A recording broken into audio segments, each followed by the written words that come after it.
I now welcome, via video conference, Ms Jillian Segal, AO, the Australia's Special Envoy to Combat Anti-Semitism.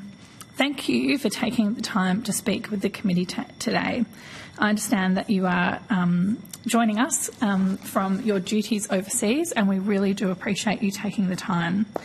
Information on parliamentary privilege and the protection of witnesses and evidence has been provided to you and is also available from the Secretariat at any time.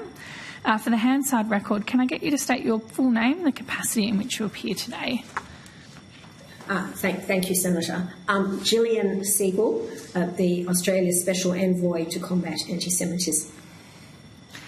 And Ms Segal, would you like to make a brief opening statement before we go to senators for questions?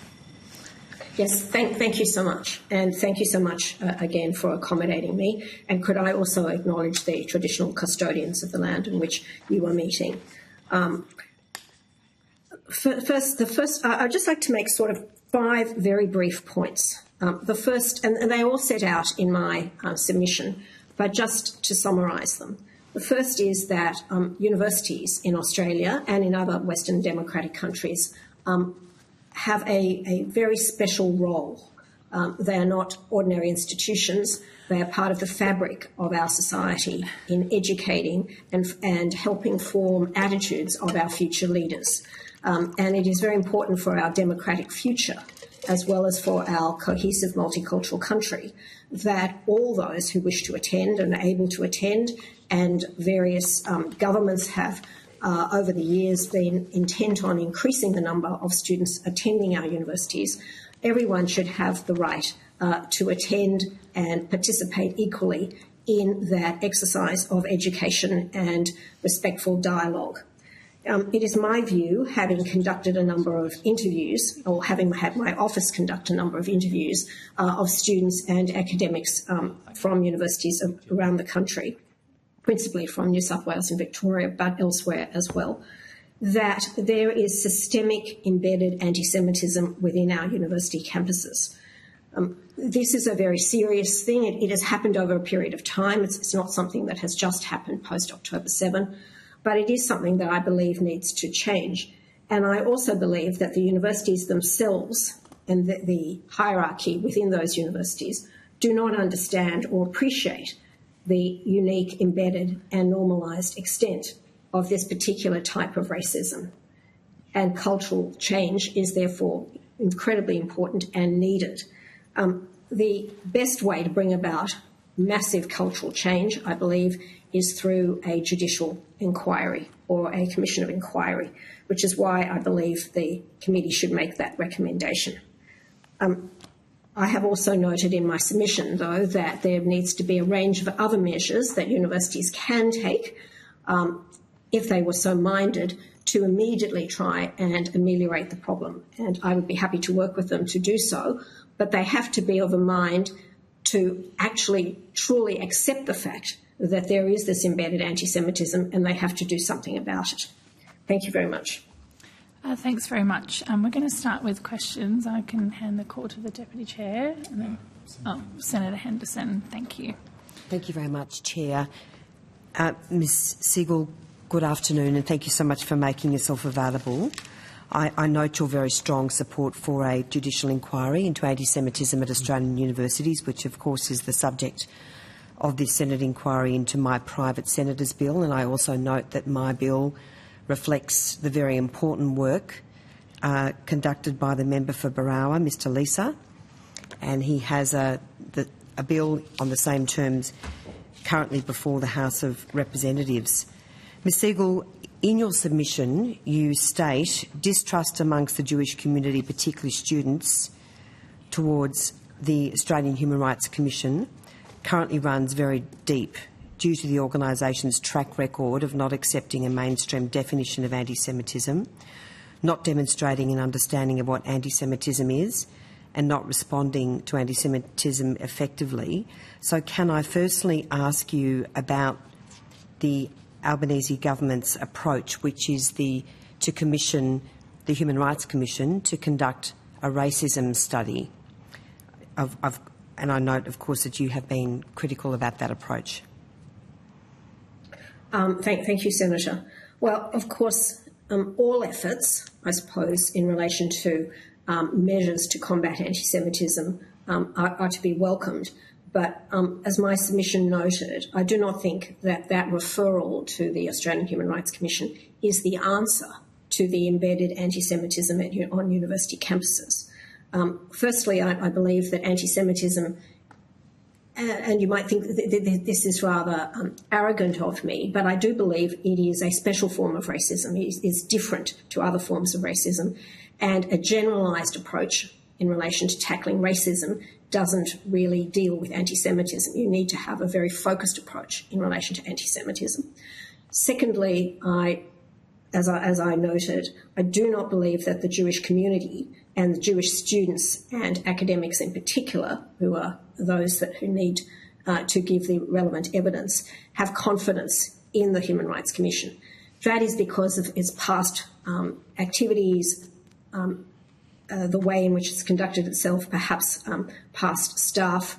And I have indeed met with the new president of the Human Rights Commission and the Race Commissioner, and I do believe they are focused on trying to win back the support of the Jewish community, and that is to be commended. And I personally, as envoy, will be happy to work with them in various ways. But winning back trust is a long-term objective and will take time. At this point in time, we have, I believe, quite a crisis in our universities, and it needs action to bring about cultural change, and the Human Rights Commission is not in a position to do that at this point. Where it might be in 5 or 10 years' time, I don't know. Ms Segal, can I firstly ask you why a judicial inquiry is the appropriate way forward to combat, as you say, systemic embedded anti-Semitism, very serious anti-Semitism, on Australian university campuses? Well, I think there are not many tools in the toolbox to bring about cultural change across the wide range of universities. But if we look at past history in bringing about cultural change through important institutions, and I actually lived through the Banking Royal Commission, I think that as hurtful and difficult as it is at times for everyone involved, it nevertheless results and can result if the recommendations are focused in the right way, and of course they are adopted subsequently by the government, that it can bring about cultural change. And that's what we need. We don't need small little bits of change. We actually need serious change across the board, because it is my view, as I stated earlier, that the university hierarchy, almost across the board, but there are some exceptions, of course, they do not appreciate the extent of the difficulty. They do not appreciate the extent of the embedded anti-Semitism. And very often it is the case, and I think we saw this in the Banking Royal Commission, that those at the top, the leadership, does not really know what's going on the ground. They might be extremely well-meaning. They do focus on trying to run the institution as best they can for the benefit of everyone, but they're not aware of and do not appreciate the extent of the problem. And I think we've seen that in many commissions of inquiry, judicial commissions and royal commissions. So I think that is the situation here, that university, I'm not in no way suggesting that senior chancellors or vice-chancellors are themselves, embedded anti-Semites, but they don't appreciate what's going on. And bad news does not always travel well up.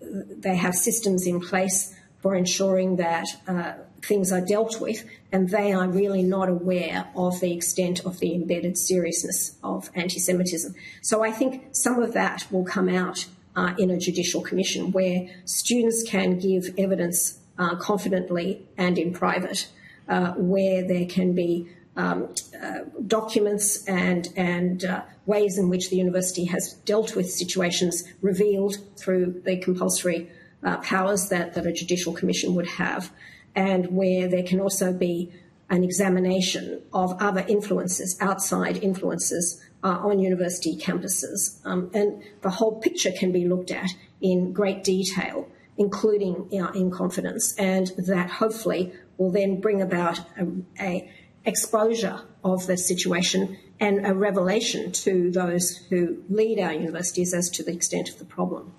Ms Segal, can you give some examples of perhaps some of the worst incidents of systemic embedded anti-Semitism that you have come across at Australian university campuses? Well, from the, as my submission indicates, my office conducted a number of interviews. We put out an email through various sources for any student or professional or academic at a university who wanted to speak to my office. And there were many registrations. And in fact, my office is still conducting interviews. But I deal with about 65 of them in my submission. And I don't in any way suggest that that is a statistically valid sample, but it gave me an insight into what was going on.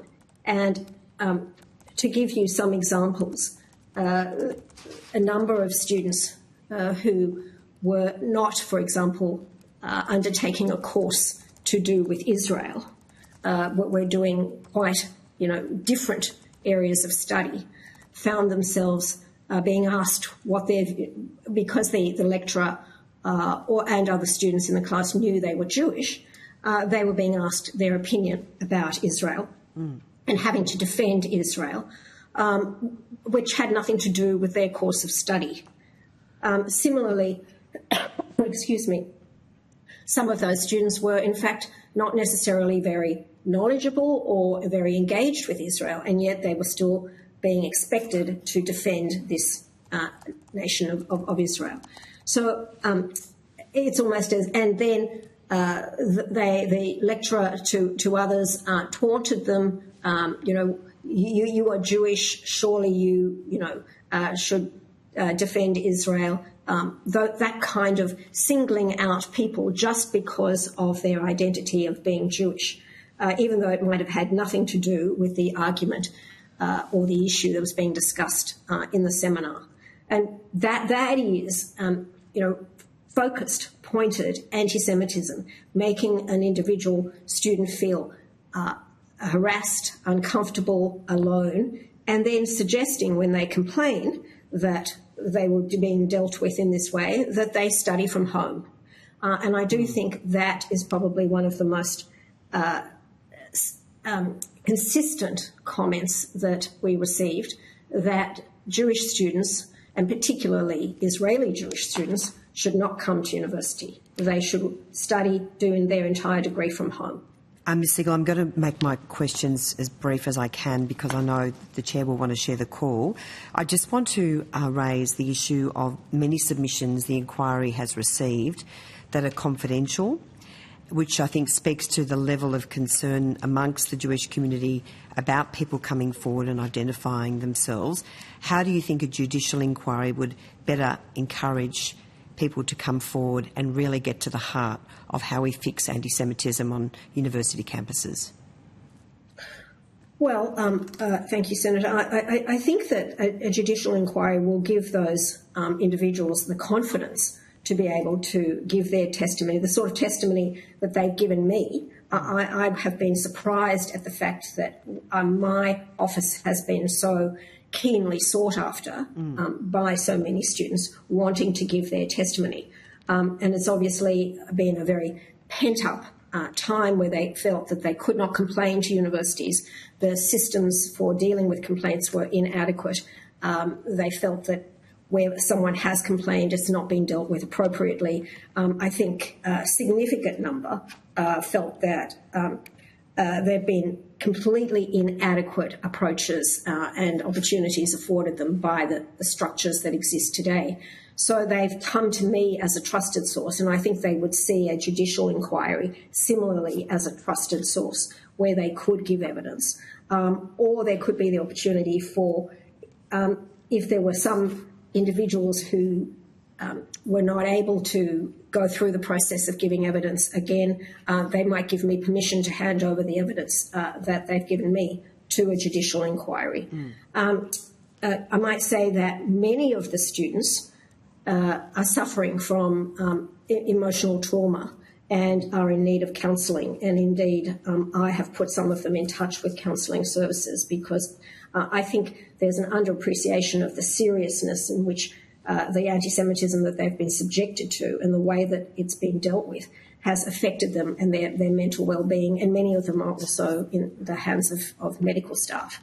So I do think a judicial inquiry would give them that confidence of absolute confidentiality, and similarly the confidence that through the processes of a judicial inquiry one could get to the bottom of what is driving some of this anti-Semitism, that there are outside forces and actors on campus influencing some, and yes, inadequate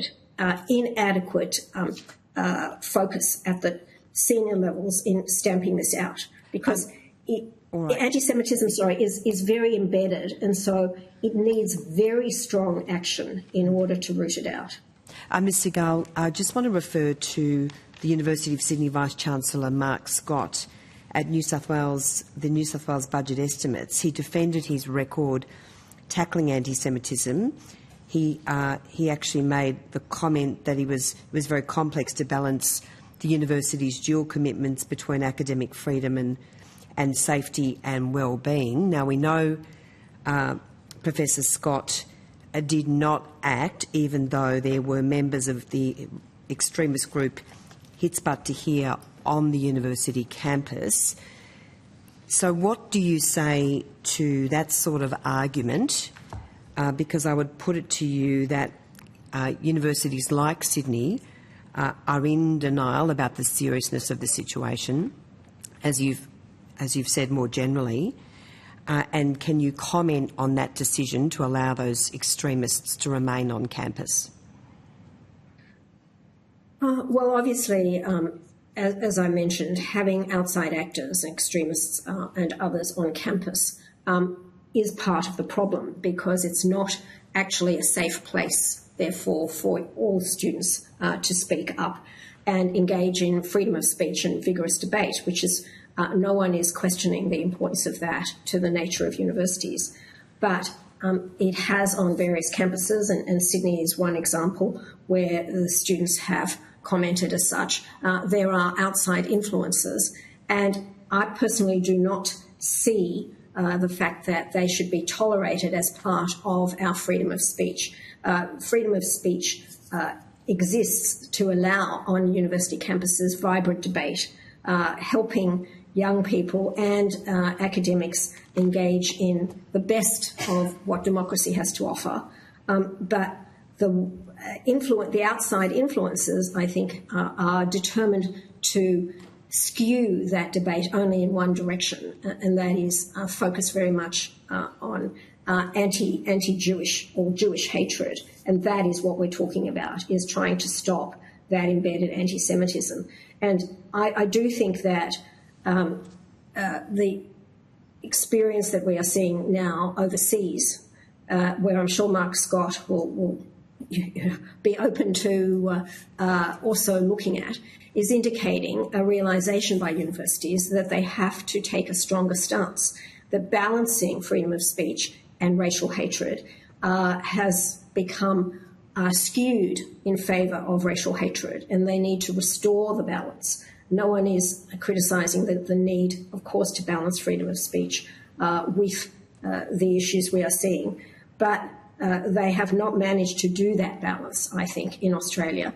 And, for example, NYU, which was one of the campuses that also had encampments and, I believe, and certainly concerns in the last academic year, has now come out with new policies, making it clear that Jew hatred encompasses the word Zionism, and that therefore is a change, a realisation that they have not established the balance appropriately. Similarly, Colombia, that the grievances that students have not been appropriately dealt with. They've realised that, and they've put in place very extensive training and new systems of reporting.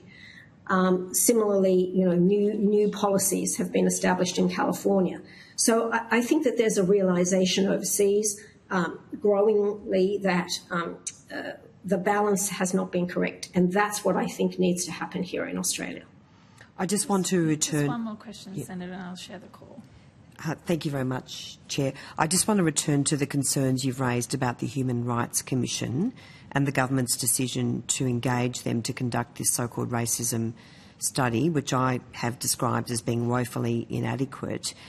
Are you concerned about the reports of systemic racism at the Human Rights Commission, and what do you believe should be done about that? Thank you, Senator. I'm afraid I have not got a sort of current view about the systemic racism at the Human Rights Commission, because I know there have been significant changes of personnel and a new president. And so I'm not in a position to comment about the current systemic racism. However, what is clear to me is that because of the situation as previously existed, there is complete lack of confidence in the Human Rights Commission by the Jewish community. And that will take some time to restore, if it can be restored, depending on the approach of some of the new leaders at the Human Rights Commission. So I just think it is not an answer to the current problem, which is extreme and urgent. What the long-term position of the Human Rights Commission is really a matter for the new president to stamp his whole attitude on. And from my personal meeting with him, I know he's very determined to change the culture at the Commission, and I sort of commend him for it. And therefore, I'm in no way saying that it can't be changed, although its long history indicates that cultural change is going to be very difficult. But it will certainly take time, and the current reference is not the answer to the systemic racism we're seeing on university campuses. Thanks, Ms Segal. Thank you, Chair. Thank you very much. Senator Polley, you have the call. Yes, thank you. And can I thank you and your team for what is a considerable amount of work that you've put into your submission, and a lot of what you've spoken about already in giving evidence is about a judicial inquiry, which you yourself acknowledge that that's going to take some time. So my questions are really about the recommendations that you've made about things that can be undertaken, I think, a little more quickly. So a number of your recommendations request that universities work with you to address this rise of anti-Semitism. And I was just wondering, in your role, what sort of contact have you actually had with the leadership within the Australian universities, and how would you characterise your involvement and contact that you've had with them to date? Thank you, Senator. I have only been in this role for just over 2 months. But previously, I was also involved in a leadership role in the Jewish community. In that role, I had a lot of contact with universities, both at the Chancellor and Vice-Chancellor level, and held a number of meetings and indeed a round table with them that was facilitated by the Department of Education to talk about policies, procedures and anti-Semitism. So I've had considerable contact with them. In my envoy role, I have had some discussions with individual vice-chancellors. I have not yet had the opportunity to bring them all together in a round table. That is what I would wish to do and intend to do. The important thing, though, is they need to come to such a round table to discuss best practice, but then to agree to implement best practice. And at the moment, we have policies that each university has put in place and procedures for dealing with complaints that, if I could describe them as a hodgepodge, there is no consistency. Some each university believes what they've put in place is, good practice. And that I question from the accounts of students and academics that I've met with, or my office has met with, where they have found that the procedures that are in place are really not adequate. So I would hope to engage with them and that they would come in good faith to meetings with me, but with a commitment to change, rather than a commitment to say, look, we've now had a meeting and everything is fine. They really need to come and say, we commit to all doing this. For example, if I might give you an example, it is very hard to have clear disciplinary proceedings, complaint lines, reporting mechanisms if you don't have a definition of anti-Semitism. Because a student might say, this is anti-Semitic, the university has to decide if that is anti-Semitic, or if it's not. And not everything that is upsetting to a Jewish student would be anti-Semitic. I'm not in any way suggesting that. Most of the universities don't have a definition of anti-Semitism. The IRA definition, which is the internationally accepted definition or working definition of anti-Semitism, which has been endorsed and adopted by the government and the opposition, has not been adopted by almost all our universities. There are one or two that have adopted, or a number, maybe 3 or 4 that have adopted it, but have adopted it formally, but perhaps as not well integrated into their processes, but most have not even adopted it. And we see, for example, overseas in Colombia, that as part of their revised policy to deal with what is going on, they have now adopted a detailed definition of anti-Semitism. I note, for example, that the Human Rights Commission itself has not adopted one. So it's incredibly important that they come together in good faith and agree to adopt a definition of anti-Semitism, which I'm happy to work with them on, because only then can their processes actually deal with the issue of helping students who have suffered anti-Semitic incidents.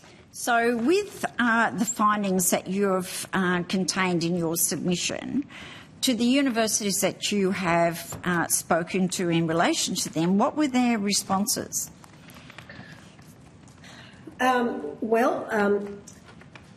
I could think of a number of, certainly there are some vice-chancellors who are very concerned and who have clearly engaged university students and Jewish university student representatives to discuss what they need. Some universities have put in place a very small number, counselling services, for example, for Jewish students who have been very severely impacted by what's going on, and looked at various other requests from Jewish students. But in most cases, the vice-chancellors or the chancellors, respectively, that I've spoken to, believe that what they are doing is appropriate. And that, I believe, is the nub of the problem. Because, as I said earlier, I think that there is a degree of self-denial as to how bad the situation is on their campuses. And it's a recognition that there is a problem, but they don't understand how bad the problem is and how much needs to change. So can I then turn to recommendation 13, where you recommend that university leadership attend a series of workshops organised by yourself. Can you outline to the committee what those workshops would be targeting and what they would entail to give us a better understanding? Sure, thank you. As I mentioned, some universities overseas, and I don't apologise to looking overseas because I think we need to be open to learning what is happening elsewhere. Absolutely. But we're not unique in Australia in terms of what's happening. It's happening overseas as well. Absolutely. But I think that the workshops would consider a range of measures to deal with this embedded anti-Semitism, where staff need to be trained. And if I could just step back for 1 second, Senator, as you know, I was Deputy Chancellor for some time at the University of New South Wales, Sydney. And during the time I was there had been a significant study, which is still a matter that's playing out in relation to sexual harassment on university campuses. Also, another systemic problem. And the universities and indeed the government's accord is focused on changing that culture of sexual harassment. And the measures that have been put in place in relation to sexual harassment are the sorts of measures that I'm looking at introducing through training. So you need to train staff, you need to have ombudsman complaints that are integrated into thinking about how complaints are dealt with, procedures for broader learnings about anti-Semitism, looking at how complaints are actually dealt with and who is dealing with those complaints, ensuring that they are properly considered, ensuring that they reach the senior levels of the university hierarchy, creating opportunities for students to actually assess academics. As I've heard, as I've mentioned, I've heard from students, the academics are singling out Jewish students. Well, there should be processes for those students to report back about that in a confidential way. So all the issues that are reflected in this embedded anti-Semitism could come to the fore, could be reported, could be assessed and could be dealt with if there was appropriate training, confidentiality and the actual systems put in place for appropriate reporting. So that's what I would expect could come about from training workshops. I might say I would host them. I would not be the trainer, if I could put it that way. There would be appropriately skilled professional people conducting the training. So when you're talking about in recommendation 14, to actually recommend that universities undertake some training for students, for staff, for the governance, to ensure that this is stamped out. What is there anywhere overseas that you can use or you've taken this from as models for the type of training that's undertaken? And are there no universities in the country currently undertaking any such training? Well, I believe that they, as I mentioned earlier, are doing training in relation to sexual harassment, okay, as a way of collectively understanding what is sexual harassment and what to do when it's reported. I don't believe that any university in Australia is conducting training in relation to anti-Semitism in the same way, right. But I do understand that Columbia University, for example, is putting in place this sort of training for anti-Semitism. So I stand to be corrected if there is any such training. Obviously, I have written to all the universities and sought their policies and procedures, and I detail that in one of my appendices. None of them seem to be doing this sort of training in relation to anti-Semitism, but I believe that that is an approach we need to adopt, because I do think a judicial commission, a judicial inquiry, is part of the solution in trying to bring about cultural change, but it is not the only solution by itself. Universities also have to work to change attitudes, to change procedures, and this sort of training. Certainly there are institutions overseas that conduct this kind of training for leadership, and I would like to bring one of them to design a course for Australian university leaders, because firstly the leaders have to understand what anti-Semitism is and how to deal with it, and then deal with putting in place processes for more junior academics, student leadership and others to understand what it is about, exactly as we are trying to do in universities in relation to sexual harassment. So when you speak about universities being prepared to work with you, are you looking to have just one policy that's tailored to all the universities, or are you looking at policies that are tailored to individual universities?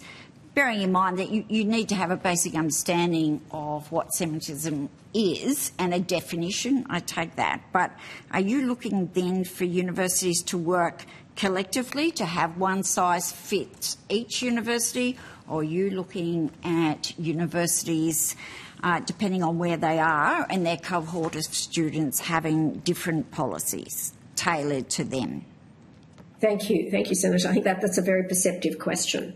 I am looking to obviously work with each university with what they have as their existing policies, existing procedures, and existing culture, okay? Because the policies that they have in place obviously are adapted to their own history and their own setup. But there is a core that I think needs to be adopted by each university, which includes a definition of anti-Semitism, training modules, reporting procedures, etc. So existing policies, existing structures, existing hierarchy, but adopting within that a core of essential policy and training regarding anti-Semitism. So would you take this then from the Columbian University as their policy? Would you be looking at that for your basis as well? No, I think that we need to look at that as an example, but we could come up with I think we probably need to Australianise, if I could use that term, our own approach, but use that as a case study of adopting a clear definition of anti-Semitism based on the IRA definition, adopting procedures for reporting incidents, procedures for students to report academics, and so on and so forth. Put in place a mix of structures using Columbia as a case study. Not in any way suggesting we just adopt that, but we work so that it fits into the Australian context, but we do make change. The important thing is for the university hierarchy to understand that change is needed, serious change is needed. They come to the table with an open mind and they agree to implement the change. Well, my final question before I have to hand over is... giving you the eye, Senator Yes, Polly. I know you are. I could predict that. But can you, for the benefit of the committee, are there not, in fact, different experiences around the country at different university sites? So would I be fair to say that, say, the University of Tasmania would have a very different experience to perhaps a university in Sydney, Brisbane or Melbourne? Yes, no, I think you would be correct that there are different experiences, which is why obviously each university would come with their own view as to what was needed. But I will say that I had a view myself before conducting having the office conduct these interviews that I would be unlikely to find concern in some areas. You use the University of Tasmania. I won't name anyone, but that there would be no concern, let's say, in smaller universities or regional universities or universities where there are less Jewish students. But to my surprise, the impact on Jewish students and the embedded anti-Semitism has been much more widespread than I expected. And some universities that I did not expect would have students complaining and academics and professional staff complaining have come up in that 65. So I do not know whether there is no anti-Semitism on some campuses. Some campuses, mainly because of the leadership shown by their vice-chancellors, have less anti-Semitism and have stamped out what anti-Semitism, not completely, but have had a very strong response to anti-Semitic incidents and have sent the message that that is not the acceptable culture at that universities. So I do not want to say it is at every university, and certainly smaller universities with less Jewish students are suffering less, but I do believe it is very widespread across Australia. And, for example, my office is continuing to take interviews as people are requesting them. from Western Australia and from Queensland. So, and we have, I think I've listed in the 65 quite preponderance from New South Wales, Victoria and ACT. So it is quite widespread across the country. Thanks. Thank you very much. Thanks, Senator Polly. Senator Henderson, you had one more question. Thank you very much, Chair. Just one brief question, Ms Segal. What do you say to university vice-chancellors who actively encourage the presence of the encampments? And as you know, that caused enormous distress for Jewish students and staff. And are you concerned about the role of the National Tertiary Education Union in failing to properly or even at all represent Jewish staff adequately at this time of rising anti-Semitism? Thank you, Senator. I'm not sure that I have come across evidence that shows that the university vice-chancellors have actively encouraged the encampments. But I mean by not shutting those down or allowing them to remain on, established at universities for as long as they were. Well, I think the discussions I've had with a number of vice-chancellors, and I do not pretend to have discussed it with all of them, but with those who have suffered encampments, or experienced encampments, I do believe that their intent was to try and deal with the encampments in the way that they thought would be less volatile. I do not endorse that. I'm not in any way suggesting that it was appropriate. But I also do not. I do wish to say that I do believe that they were that their intentions were not personally anti-Semitic. That they did not want those encampments. They were trying to find the best way to deal with them. That is why I think there is the fundamental problem is one of having the wrong policies in place. That they did not have adequate policies in place to deal with the encampments, to allow university disciplinary proceedings, university security, outside police, etc., to come in and deal with them, because they did not have the structural policies in place, which is why in dealing with these problems of outside influences, outside activists, universities have to go back to tours, go back to the beginning, put in place proper policies, proper reporting procedures, proper training, and proper definitions of anti-Semitism. We have to deal with fundamentals here, which is why I think a judicial inquiry would be important, but also that universities have to consider themselves open to dealing with this. They should not think that they've dealt with it adequately. It has been a very poor period in Australian university history where Jewish students have felt isolated, intimidated, and absolutely encouraged to stay home, whether it's by academics themselves not supported by the union or students not supported by the university. And that is unacceptable in the democratic country that we have, where we wish to build a multicultural, cohesive society, and where at this point, a group identifying by virtue of being Jewish are being excluded, really, from enjoying university life. Just very briefly on the NTEU, and I'll just ask if you can keep your response to my question quite brief. Senator Henderson, we need to go to the next part of the hearing. We did have an agreement before the hearing started. Oh, that's part of the same question. Yeah, sorry. Yeah. You can put a question on notice, and all right, I'll follow up with you on notice in relation to the NTEU. I'm happy to. Thanks very much. I think that's appropriate. We'll just now adjourn the hearing. Thank you very much.